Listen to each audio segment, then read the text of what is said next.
بسم الله الرحمن الرحيم إنه لقرآن كريم في كتاب مكنون لا يمسه إلا المطهرون تنزيل من رب العالمين بسم الله الرحمن الرحيم إنما يريد الله ليذهب عنكم الرجس أهل البيت ويطهركم تطهيرا.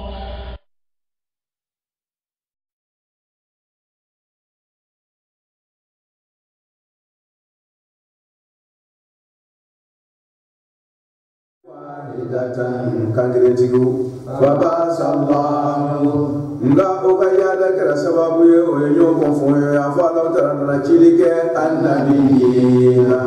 nabi mauna mubashirina wala ya ukara nusati ya baye makala wala wa munzirina ukara baba kala ye juma kala wala wa anzala ala narajilike ma'ahu dale kirawiye alkitaba titiye kitabula le haqqi o kitabu jirani chejati ka wala yoro le yakuma mungo so kitabu inga kidige bainan nasi ngodi nyoje ima fitabula etalafu mo yo konfonyo yani ya da bi sababu ye o chiaula wa makhtarafa ala ko konfonyo ya make alekite kono illa alladina ma fo mo misa ozo aloni dira mi uma me batima fete mele ko jaatihum ajena le ko fale mo uma albayina dalugeduna abiyan ya da sababula bainahum waliyoje fahada Allah alayhi wa kuna funya kula kanda alladina wa min kulo amanu muliman yana alaka kuma koma lima alayo kana fena elikalafu ya danjo yenyo konfonyo ya fi mi kono melal haqi kabachira bi'izni o kanani ala utaraka jenye wallahu kasamiya la yati surati ala be kanani ke man muwala yasha kana yudia ila sirati abu bla siraleka mustaqim min bere araka faro mo nyoka kulu ayela yuzon dinoma ago sanyina awa ko motie nana motie masbaya kana an yendo ka ayaka ku amobi mwambe kosi aka teliala kasoro katani kuramani utmana o aya flami kana kunu ambe o resumi ke rapidima ni masoro kana kunu luta familia soro kuso ala ko kirama ko sal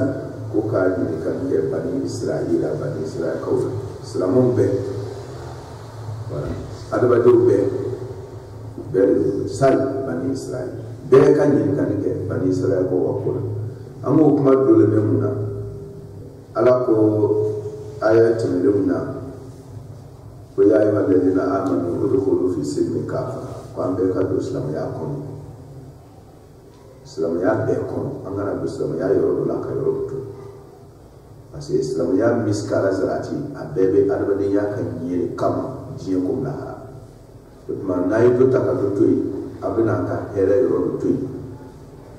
jiye fala ma Islam ya beta na beyi o kuma mi fora ala na fa ko fa inzalatum kunna utelela na ye frike na ye tulike ni jiena Islam ya beta na ya to na ma beta ka kenyara wuru mai ka yoro ta ka yoro to na ya ke wi jo min ba'di ma ja'atikum al-bayyinat ad-dunya kofe na ufilla aw ma min do matuma ala zeka to an ko je me aw kelen kofe a ciye bangere jilu jila kiran nana je be kuma na ciye ka a folin kofe aw ya ta ya da fessa ka tere ka ciye bara to fa'lamu anna Allah azizun ya do ko ala ko ta de sede ko ko ban kai ni ko kiyen langal mayele ye ni ya toyi femi be dai kan ko fe ala go ko atare ala de se kake o kuma fole modo o ba mi ko kuma la kale ne do ala ko ay ki sawda je ni kuma indule be wala sad bani israil ko ciye fole ko fe aw ye naw ye ciye toy ko ala de se ko la ma ko ba bani israil ko ni ko aw do min tebla ni ala tuma nabila Musa ci kana bani israil ko bo fro na buru fu tunto la fro kana adabalti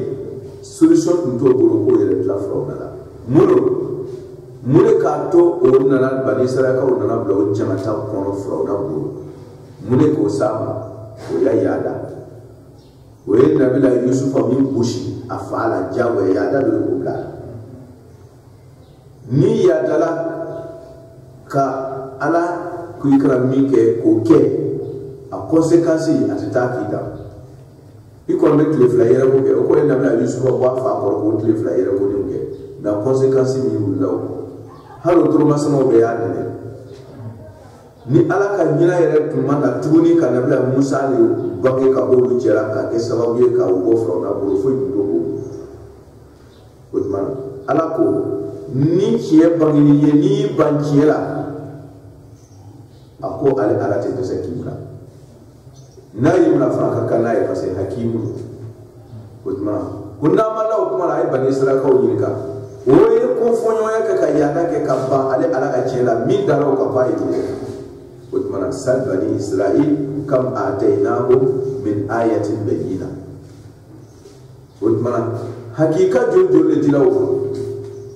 adam islam ya kiye ala ko kiye damai awa arbadin ya tasira nasira be kiye ni ala ye hero kiye ni banana ka ke kiye a conséquence bayi suma kiela ate sani ko mama ya dante ate sa fi fa ani abebete parce que ala ko amana yada wa aya min ayatillah ala ko hina wa aya min ayatillah utmana fi hakika ni ya soso a conséquence bayi ala ko ale ka o hakika jojo de bani israil ko no ya dalala adokara sili ba moy samdilo yada conséquence mura ayayi aw kanaka angote ni bifana nim ab bi mo no mo ala be ni salam do sila ye kwa nga yero korosini ko sabi here shaman kala wonde na farma yero korosi ko kele utmana na la here ki technologie boda de la bi mo mais aw mo ke do wala fo ka ke ya dai bo ma to bi tlawu ka ke nyo fa nyo hasi yaw ni chenu here indile ma burudile ma ko gata tu bari ama ko ga bo fa nani ma nunu yo take chenu ala e kaba ko mun ke awye ayat ta we kwa ka ya bono wala amma ke awye kwa kwa nyon chi wa man yubaddil ni'matallah ala e wo hera mun dama o hakil baya min dama ka ko dlanaye na ya ta ke cheni mako saba no mo wa min ka o neman mun fali shara kitu dina kitu adabadiya na sakitu fo fe ni be ne matula ne mai ndale te ka foko ayese kwa yesundo wi ni mo mi ka fara kitu yere ma fara se bala kata fara adabadiya na srani nyama ya yere na sra beduka har ki take biga fo aliye ki take yiru fo aliye ki take fonyo chieni ki take ji chieni ki take environnement chieni ni mo waye alaka ni be nema de ni mo mi ya take o cheni ko yirma min ba'di ma ja'atuhu ayere ko fili ka be fam ko ni kai ko donya ko fi dunya ci fa inna allaha shadidul iqab kwa ya da bani israel ka wa aka yi o kira misaliya o tuma mawo ma je ko na la heraki akal hakil bayata herew akela fargolo physique ta kenya yo akela dina ka famiyali yo parce que ikarala ka famiyali so ka dina do ibe dina kitu yelema parce que balo mo côté dum se ki contrôle calé ibe dina kitu yelema sata isaboyi ka fere adwa do ma ka to ko dum ala ko mo wayale ala kan neman fale neman sugu be mutla ko kana fasa neman kiriga mana ku kadala ka fo wale ala taala ya jamata gere masai wonyo na kire tunna ya fa in zalatum min ba'di ma ja'atukum bayyinat aw qadu fa'lamu anna allaha azizun hakim nay ala kan neman fale wa man yubaddil ni'matallah min ba'di ma ja'atuhu fa inna allaha shadidul iqab ma kere ni fori ala kana kenne ma fa ba zuyina ala ko ne se fe ko masri kala di ladina mo ko kafaru mu kafira fe mi ko bla ne ma fa na wala sababu fa o chebe fuye ire nya ba hakika la ka be fa mo mune ba di tune ka ki sawo ka ke intérêt personnel ka arba do tobla halaki ko mune be na do Allah Ta'ala ko sababu ni ko keke zuyina lilladina kafaru hayatu jinya ma ya de masilaw du sukun ko intérêt personnel wala jela o yakatme intérêt général wa hayati dunya uluka faso de ya wala jela o yakatme jinya bela jele ka intérêt ka ni jamana ni kan ko maslan ke jamana to be blanola otuma aw kana kelita fle ka mo to bila jila otuma aw kana ni fle ko parce que aw se kola de ko ba ke me to oui parce aw se kola bi mais ni yake a conséquence na conséquence me ya ko adu ya mi sere chama ko sikun mala sunne bulu femi adba dewbla nema falinina nema sugu femi yo bla falinina ala ko hayatu dunya zuyina hayatu dunya bi zina ka jinya ma ya mi maslaw su ko wala yo ko se ko bla bod mana ikara jinya ma ya dun te do gore de wode juma kam ya be fo ma ko jinya ma ya note lahara ya te so ni jinya taw me na fara ko nyama ya be mo bla ala sosola nyama ya su juma ni ye din kanu ka tɛmɛ ala kan a bɛ kɛ hayatu dunya ye ni ye nafolo kanu ka tɛmɛ ala kan a bɛ kɛ hayatu dunya ye ka tɛmɛ ala kan ye jumɛn ye ala ko i ka nafolo bila adamadenw ka magoɲɛ la mais adamaden dɔ bɛ sale kɛrɛfɛ i dun bɛ se k'a balo i bana k'a balo ko parce que ele wɔsiji y'i ta ye o tumana k'a fisaya i mɔgɔɲɔgɔnw ma o de y'i bana ala la ye ala ka kote dogora yo abebe ko sa yere le ma no ta ala ma besoin ko ngale balo ala ma besoin ko nga doke ale ala ko bebe ko siga yere le ma adaba dinya ka nyuma adaba dinya ka lafiya adaba dinya ka yasuma ni bana o ma wole ala ko ni bana o ma dron tasma bi ci ala fe parce que fe ala ka da to ci nada naye akan cidiw naka ma ñom bla lati ka tese no lu tese ni korodro ala yaro dal masibay na ma jido awka abe foye jugu bla awla abe duguro yere nawye abe sanyi tese awla abe yerma fe bara jugu bla awla ati sewu boda tabo isiga ni ati siga baroni manina kiri abe foye do ka jima ire ta la kara jugu na ka no abaye ni na bo ka tese abe ji tese duguro koro ale be na nai setaya ka jifa bibi o mana o na ni wala ala o tara ko fe min ba o blala ala o de jiye nyarama ya ka masili jiye nyarama ya de me fe min ti tali mo yayi tiye bere ni hasiliya di yada o min ti tali arbadin yayi o de masila arbadin kafu duskuna dunya kafiya fo ko kafiya ko min banajina la dama min bana dina da mau bala hali min bana kiela albadi ya be sika lafiya so ni femi ni banala ka so te sugiru be ka korai abu fi ma ko kafiri o bona la tuni otmana ala ko masrikala kafiri ye ci dugulawi jinya ma yale basido du ngoro do to ka sa ulu ka balu do ne ka do wa yaskharuna min alladhina amanu mun ko to ala tala wi yere ko duma ko mo bi ka nafatui mo wala kuso ni kala ala moy ibe mo wala fiseli yere anima fiseli yere iba keni yere meti yere fiseli mo ba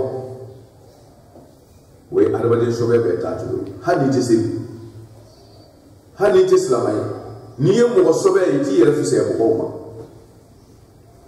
yusiruna ala anfusihim walau kana bihim khasasa we arabade sobe tatu ni kala islamai ba na faso je ka so lahara ni make islamai iba na faso je ko lahara le ko Utmana ala ko mun kala ni mane jonge wa yaskharuna min alladhina amanu ya dan jongo lo nuka ci la batu kala sababu ye nu ya dan tin lo walladhina taqaw nga limane jomu ye o kali man yabla sega ko yere sabari ka ala so yi ka toy ka ala batu nanu so be ulu mo wa fawqa hum yawm al-qiyamah ko be ko sanfɛ lahara jodo ko lahara yɛrɛ tamate hajji ko ya parce que ni ka mɔgɔ ye mɔgɔ sanfɛ lahara kɛ a kɛra sanfɛ diɲɛ de kɔnɔ ya peut-être e de t'a faamu peut-être 1000 bɛ cɛ dɔ bolo 200 bɛ cɛ dɔ bolo a bɛ kɛnɛ kɔnɔ ko 1000 tigi bɛ 200 tigi sanfɛ diɲɛ kɔnɔ ni 1000 tigi y'a dala n'a ka 1000 kɛ 200 tigi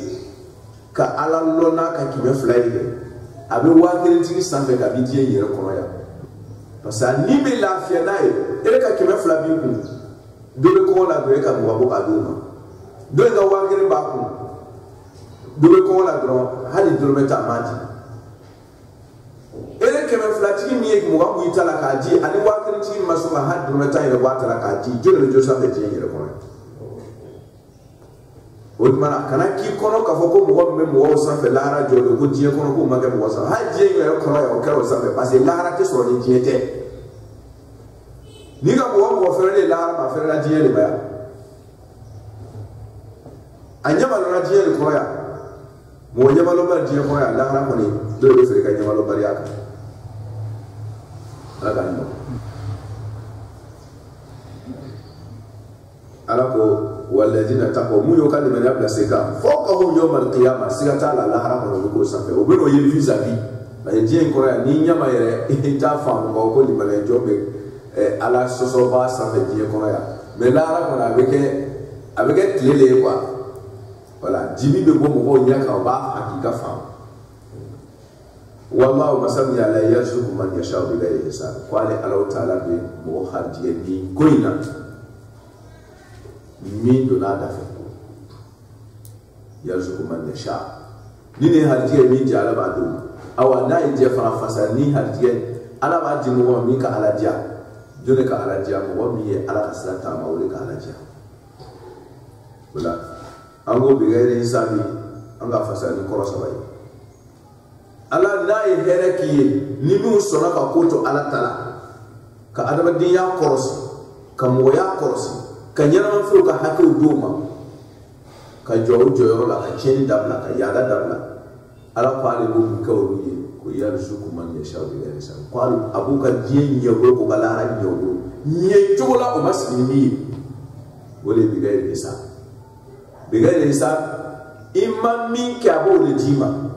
an k'o misaliya gosi n ko e ka tigɛkisɛ kelen bila dugukolo kɔrɔ a taara falen tigɛkisɛ caman na n'o tɛ e ka kelen de sɛnɛ ala tun bɛ tigɛ sun falen ka den kelen pe bɔ a la k'a d'i ma i ka min kɛ a ka o de d'i ma mais a ka caman bɔ a la k'a d'i ma e m'o kɛ o e ka kelen de bila mais munna caman nana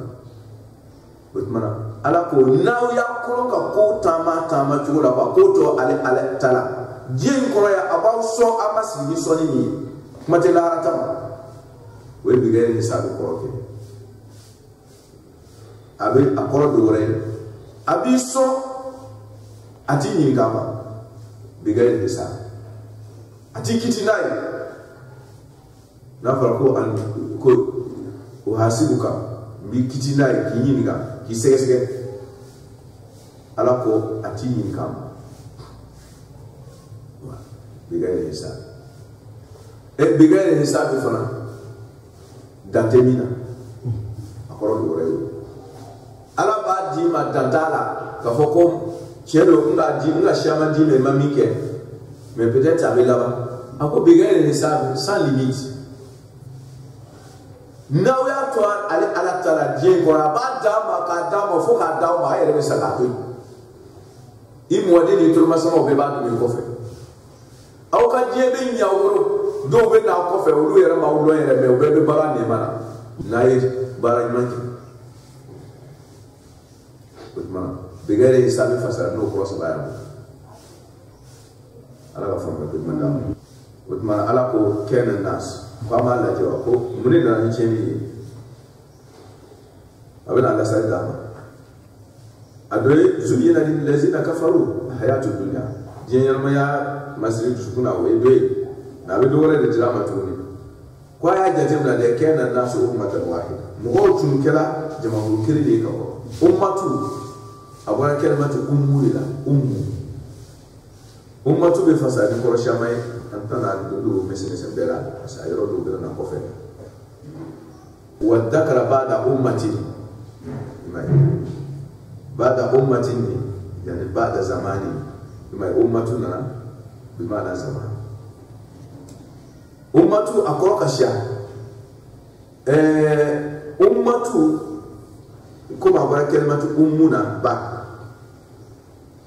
parce que ba de metu baliko bata chugo fleka wula sira tantanta otmana ni jamakuru bena kankirinka obebe la yin kile ko la yin ne ro kai bamso yi la yin ke wole yo bay bebe tugo bato wa ni ko c'est la yin kile ni ko bay kile ni de bebe o kambiya ta de fe otmana ni jamakuru ye miliya kile bla o nyefe bebe o miliya kele ne subi bebe tu miliya kele ne ko no miliya kele tara fam so bebe tara yindi abe fo o jema ko to ma ko umma ni kele be jema ko mun ko le umma wala abe fo kana nasu mu kala ummatan miliya kele mo wawde decision kele mo wawde o tunte nyon jafa o tunte yada nyon ka be to be ina nyona ni miomie be kwa ko to ke nyoni ni miomie be kwa magari nyona ni miomie be kwa here ke nyoni be kwa ma to ala tala be ko anana lawa ko fe cheni do cheni mbora mi wa aya yere na ku yo ro ni kana wole definition da parce que cheni ne nani ya da mi na wole nani mako sai je ko kasro adaba don tun la sa ti manobla ambe midi teriela ça passe là où on ko sobe ni yere kele bebe tre flawara da bo amina ko ta sunya dro ko nyanyi la ba to sege ta bonai akun foro kabi an fa da magatlela alayhi salam aletara ade kabila tunka habila fa kabila gena ale tarasi ko kuna fa da mu odmana habila ko sala sisa na fa da mu de to musurani habila de mu tumbe kafara sisa ka de ka fabi adwadiya kabila forme na noy kabila se bola ale tara kuka ale nata ka mbaw mala sunya bulu fe ko be afa adama no tama no esisa yulu kanyamai ka kien placinga kabila tura ka ulu bela jele baba kabila ya wula kilo asemuka aka habila fo achomi akika ngal ko se sisa faraiti voilà parce que aleta ye die yadi ni ma to atara bi fa kuma ga habila fa to bere utmana sisa na laba ani mo mun to be sisa ko na laba ka tinake su kono ko amba fo mo ko takiya kabila lo ba se dunga chini kela kuma ba karama biye la jumna masay ya daleu jiye kono olu le yengen me jiye be ba karama mais mun sabode do olu be tukuma abete limamu ya daleu olu le be keleka limamu ala sene joni mo kala le olu be dogole jiye kono abete ni tumabe utmana kabila mi ya dalebe ale kele ne tumbe panka yara et puis abaka loi jugu bla ka gouvernement si parce que on la yine tumba pour ka habila fa parce que habila tumba gouvernement la tam o madia kabila aka habila fa o manda ya fa ka la yine ka placer gane noye fa ka ta si ça le donnera si fa la fa et akabila ge kata kuruka fa somaïl man ko fa ma to habila si ça la il s'est imposé comme Yazid il s'est imposé contre l'imam Hussein. Diaboya notre créé l'imam Hussein kabi kira ya matao. Ako Hassan wal Hussein imaman in kama wa in qa'ada. Ayo voto imamuna ayo mo voto imamuna ma besoin ka fo kwabosi ala yo siga baba. Si la sigla en Fatima bora sigla na boro mais kabila ma toala. Parce que il y a des gens qui veulent faire les cahiers. Voilà ce qu'il y a pour autrement, si ça toye, si ça là-bas, tu peux toyer qui est là. Avant que loi du aussi, confondons ya c'est de là. Mite ketaye ababla, atuku mongore comme ni plus comme mi fa. Et puis après nous faire comme il y a des gens qui font prendre l'eau. Akarabo du nous be fera. Ni kuiba achie faidro obi mutaki kiete foye ha amasa tubu bete ni kuita to atara do ba bargo lega iga jamana be chiku mala so yebo asuti juguma bebete alako konfonyo moya solo la mi sababla damna yini yada wuri kira sababu dote kela nazo matanwa mune kira farani sababu ya falan na kidauci yada oya kiriya fulana konfonyo ya fulana sababu fulana urula kabo amba foko yada toujours mais yada il provoquer la kabo adaba de ka dani naturel parce que amour carotte lo akena abi do tiendo la kasi kasi yoso alay adaba de da tiga ka dile ka ba ka di kari nyo ka di kari malo le ka di kari doni do ibe de gale fait do ibe to le fait. Ensuite, Benita, donc à dire on m'a dit autrement, oui, naturel et dans tout à la boule. Benita, quand à la fin, franchir, tu passes à Kalo, à 20 000 dans Kadouana, en a dit ça ou te créer. En a dit fait ou te créer. Voilà. Moussou Djamdjan est cadidoué, Moussou Soulman est cadidoué. Bema cadidoué, Fima est cadidoué. Tiens, on fera mettre Moussou à côté là. Et Benita, où est dans tout le monde? Dirige quoi les cadidoués? Dirige Findo les cadidoués? Mais ni couleur où tout le monde a dit parce que à la caloi, Dieu mi blâme là. Moi dans et fitrat Allah il a été fatras nasari. Moi dans au calme. Et au téjouma fera, ça est naturel téjon kere. Au téjon kere. Autrement, il y a dans qui on profite là, on est fait. ka confonyo ya kire chodi kedo ko ale be tigale fe oui adanju wole ka dale kedo ko ale ka ba de fe adanju wole ka dale ça c'est naturel maintenant du korola abna foro de bo parce que tigale na sene yoro mina o yoro kire be na ke ka ba yo kire be na ke fumure malo fana kamaro sene ka banka o yoro kire be na ka tiga fana se o yoro kire be na ka soso sene ate mo so de fo ka foro bo nyo koro ka yoro do ke malo foro ka yoro do ke tiga foro ka yoro do ke kabay ka yoro do ansu ka bo nyo na OK parce que pour que ben jeye ta ka so do gol fana la wala wala ko so maintenant au keto tiga foro tigi be na afo ko ale ka tiga foro kado kwa le kati hectare kiri dimi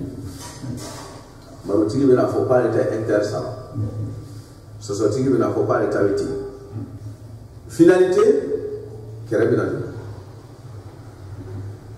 o mana wala ma o fere to do bena ta kilo tigi jeyin ça veut dire que là ça ni jeyin tunte ni ko fonyo ya tunte na o mana o profiter là ni jeye mini ala yo danga ka do adwa de ona benita o profitera o sefe ka yada ke ka jeni ke note ko kanuni yere ale rate jeni de me o jeni profiter o le sefe dali yada note eki gati ka frobo mu eti dansi go dibra tigere fere mu na ba chuloti Oudma ala kalo le ankan dernier film te créé minke mo wobna profiter o le dernier c'est fait donc yada de créer et ni yada de créer donc pour fonyo ya bela mo che ne ko margoro kele ega a fere ma jam e ma margoro kele di kan deji mai ni tumma margoro in kan na si fei Oudma kanu mi ka to se le fait il faut profiter de nos c'est les donc à l'an Oudma yada que la sababu mo ye nyon konfonyo ya ça veut dire que ni sabo mi dona adwa dina no ni sabo te créer yada to yo dlo o ni sabo de la ka yada ke e konfonyo ya na ça veut dire que me konfonyo ya la salle de diri maté mi te wuli fio Dieu l'aurait bien étudié comme il pouvait dire. A théorie qu'à voir Mika au pauvre là des métiers. Confondons ya la sali. À la bourreau. C'est-à-dire, à la main, confondons ya créer. Mais à créer la tchou, mais à arba de bourreau, à fonder les mêmes pour les capables. Côté qu'elle s'en va pour ta. Il y a des l'eau naturelle de la alakadani naturelle de la drogue. Pourquoi il y a? Moi, c'est qu'à donner un cachet là. Oudma ala ya donc ko ale mo dani jeye mi ko ala de ya da to na profiter aussi fe ka kenke do aka kitabu ti kana di mo ka bela ni ya da to ko we profiter ale ala ni sabo nyuma mi danga do na beni ta jeyeta ni mo ko bina ya da no sababu ye dro ay kititi do ni on jete ko ni naturel ni te keniye Yada tunko semo yada na ka yada ikatu Oudmana kabila fana aye ayira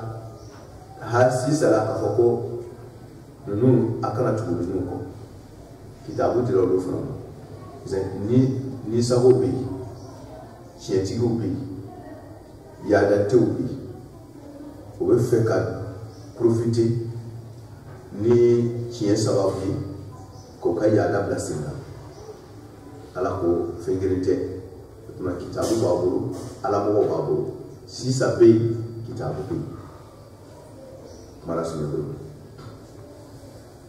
kana nasu ummata adwa dew kala wahidatan tukangireti gude ko fonyo ya kunto nyonje ibi ka je ka naturel iba bara ti yada me yada na do mo jurila fa ba'sa Allah ala dona mo do ko no nyum ko fo ya o ma yeme faawu la ke faawu ndo be ma so fure da ba sallah ba sale fi yere fa mo tu ye kangere tige ko ala ka jirige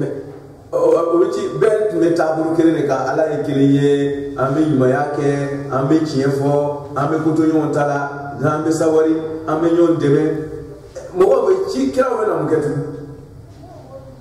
ni betu metele kira uchiku o mana kodo le be mo betu metele jo me ya dan tum profiter la kana kirike ya faqtalafu ba'sa Allah yani ikhtalafu fa ba'sa Allah fa'udu le ikhtalafa o du kira ma sufi o man ni fe no tiela no ta ma se no toyi kayira ka fo ko fe no tiela wole fa'udu mo tu ye tabur kiri mo de ya dan to ye ya da ke min ke ikhtilaf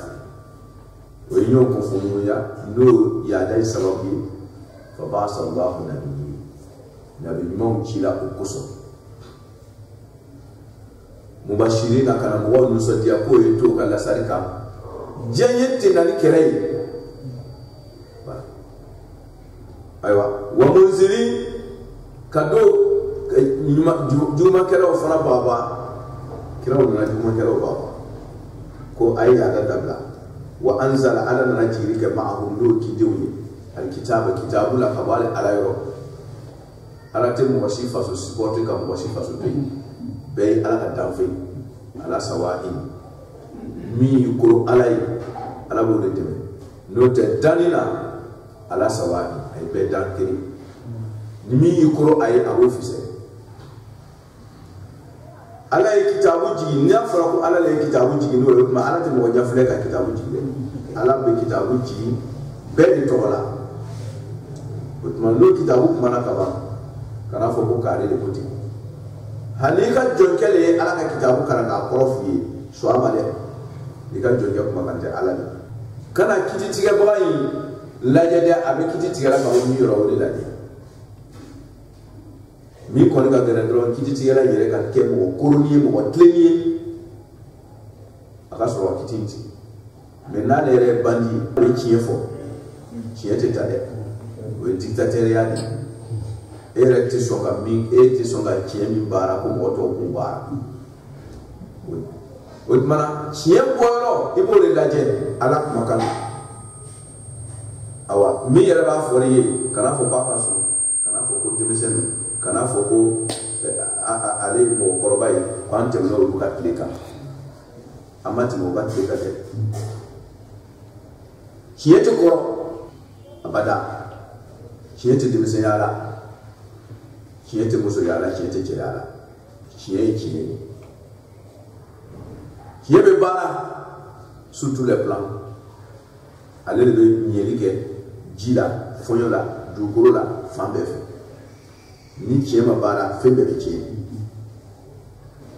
wa anzala ma'ahum alkitab ala kitabu jino oye bil haqq ni kiye kitabu ye kiye metan be we naturally be we be kala sabi li yahkuma wa kitabu ila kitike bayna nasi adwa do nyonchi atimo wanya fle parce que beti makani parce que ala le kitabu fima kitabu ime kititiye ni ma nyuma nunu tala kare Qur'ana ko yoro do wala wa anzalna ilayka alkitaba litubayyana lin-nas anzalna ilayka alkitab kuyi kitabu jima me ko beti kitabu no wa ma anzalna ilayka alkitaba illa litubayyana lin-nas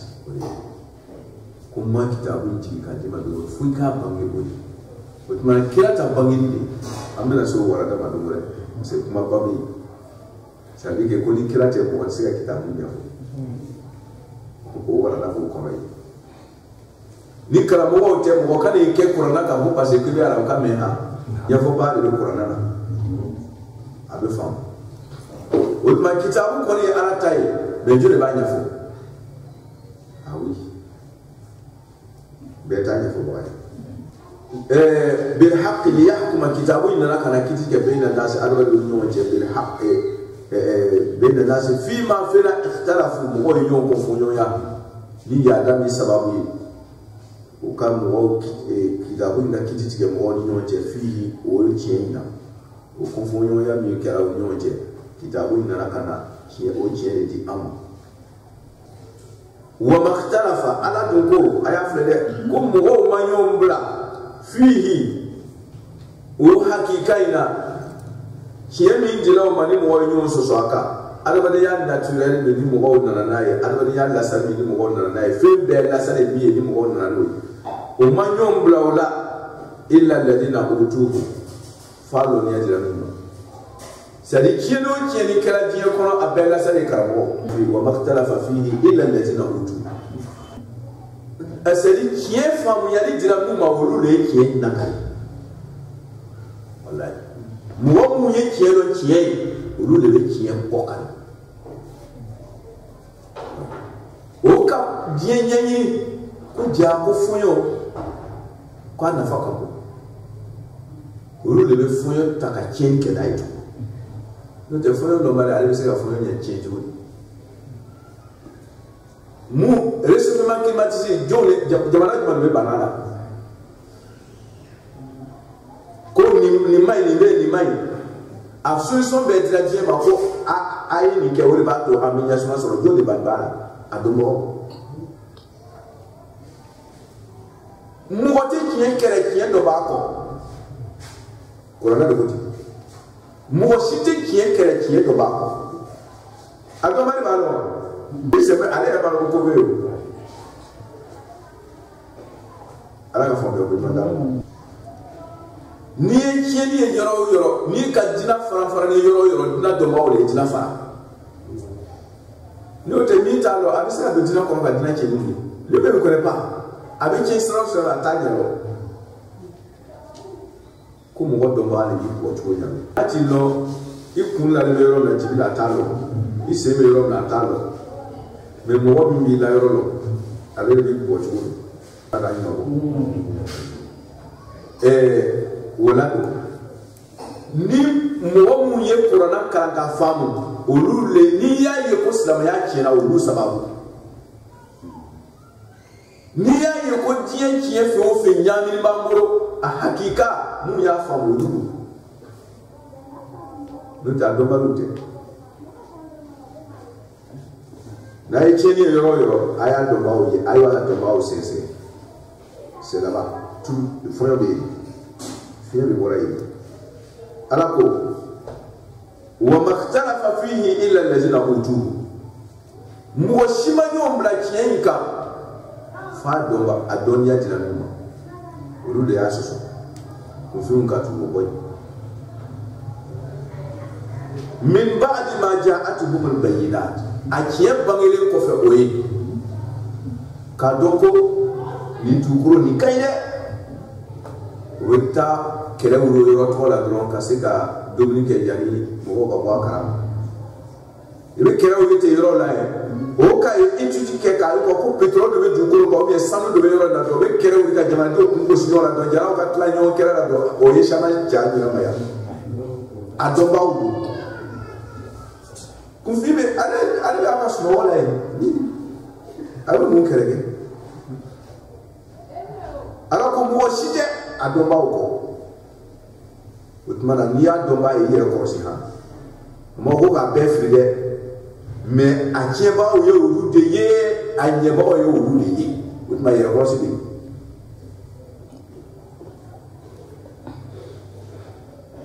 Alors que Babian Bena Monika to adoba nunca nyombla Kajie ayere kado Ako bagia bena Yada kirim ye kabila blaka habila fato We yada kirim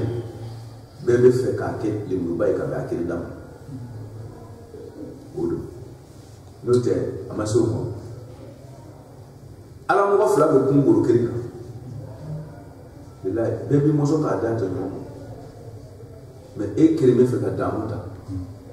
we na na yo ka ka ni bagiyan bainahum yada uni yo je wuri nan lai ka do ka baka so fa hada Allah alai ma ko burula alai ma kana alladina amanu musona ka kieta hana ka kuna alaka ronali ko ga che ibla singa ko ni wa talo akon ko lui préféré ça alai mo ko burula ay mo kana muli maniana lima ayo kana fega ikhtalafu tawyon so fihi fi min al-haqiqa wa kila ko hakika na yake te duguro benye na yake te fono benye na yake te yiru benye amuru na yake te bigaw benye amuru jigaw benye amuru chikono an adaba do yere benye o sefe la harabi benye amuru sefe na yake ta benye amuru munyuna ka sabari ka koto ala tala ka koto adama de yalla sari buru ulul karati awa bi iznihi ba be keni ala ta jini saudi ke ni mam nani ala ya tike ha fo sabari munyo parce que be yere sengali ya dan tendo titoyi o bi jago ya talo pour ki fona ka ke o do na ya dan te ele kala la yu da fa ba ya le la yu chela fu fona ka la yu cheli no ta titoyi no ta le ka no ko la yu da fa de kan mais comme aller la yu chela yu tant que ne fona la yu chela titoyi o man fu ga sabol le sa o sabol be kali ala ga je fu ka man ni ala le wallahu kuma sabu ya ala ya haji alil kana ke man wala ya sha'u kana yi dia mu sabol lati kalo ka foko ita kere yere ba kera di alba de nyom kuso nyama fe to kuso ala kuso wala mu ya ke o kejola ala bo du sabati akake nyawo ya bidia abela ba wo lema lu tali ma ikon de toro me abija abela ba kitai imam Hussein segala me ajara jona Yazid konte duka Yazid ka mawlidi ke amira ko bawo era na tabla han ko ba fu duka Yazid ka saya nyara ba yasa ko Yazid sabi ko ba o sara kasike mais imam Hussein ka bangi do die be ba feti ayra ma feti ba ira pina feti ka tin beka lumena na nona ni ma imam Hussein ka nyara ma ya feti do yere be tie yere la mo yere na ko fe me yere be tie yere la yere ba ko imai mais lumena na nona ni imam Hussein ka sa ni ma ju su kashi ke yere ba ko imai mo yere na ko fe me yere ka ko ko ya lo se fe ko imai o lumena no alba deya billa ba la salima wala kala su ako yahdi man yasha ko ala mo kana yudiya mu ye kana satama mu sawalla ala ba jawu ila siratin katasraka mustaqim bi tleledu we alba deya kan yefeta diye ko allah foyo kasra so jiw kasra soro yiru kasra soro nature kasra soro fembe kasra soro ila siratil mustaqim wotmana nyum sona kam munu ka sabari